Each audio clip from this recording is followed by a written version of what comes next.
ଇ ବାହୁଡା ଯାତ୍ରାରେ ଏନ୍ତା କିଛି ଦେଖବାକେ ମିଲବା ବୋଲି ଭାବିନି ଥେର। ହେଲୋ ଫ୍ରେଣ୍ଡ ସମସ୍ତଙ୍କୁ ମୋର ଜୁହାର ଜୟ ମା ମାଣିକେଶ୍ୱରୀ। ସକାଳେ ଏଇଟା ସାନଭି ମା ଆମ ଘରକେ ବହୁତ ଦିନ ପରେ ଆସିଥିଲେ ବୋଇଲେ ମୁଇଁ ଟିକେ ଏଇଟା ଗେଲ କରି ପକଉଥିଲି। ଆଉ ଆମର ସାନଭି ମା କେଡେ ବଢେଇ ଗଲିନ।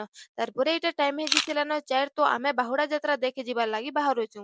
ଇନେ ତାରପରେ ବଡମା ମାନେ ବି ରେଡି ହେଉଥିଲେ। ତାରପରେ ମୋର ହଜବେଣ୍ଡ ଇନେ ଟିକେ ବକ ବକ ହେଉଥିଲେ। ତାରପରେ ଆମେ ବାହାରି ଯାଇସୁଁ ବାହୁଡା ଯାତ୍ରା ଦେଖବାର ଲାଗି ଟୁନଲାକେ। ତାରପରେ ଆମେ ପହଞ୍ଚି ଯାଇସୁଁ ଆଉ ଇନେ ଲୋକମାନେ ପ୍ରଭୁ ଚକା ଆଖି ଆଗେ ଦର୍ଶନ କରୁଥିଲେ।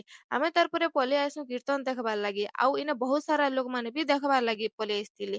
ତାରପରେ ଆମେ ଜଗନ୍ନାଥ ମନ୍ଦିର ଆଡେ ପଲେଇ ଆଇସୁଁ। ତାରପରେ ଆମର ସାନଭି ମା ବି ଆସିଥିଲେ ଯାତ୍ରା ଦେଖବାର ଲାଗି। ଇନେ ମୁଇଁ ବି ସାନଭି ମାକେ ଟିକେ ଧରି ପକେଇଥିନି।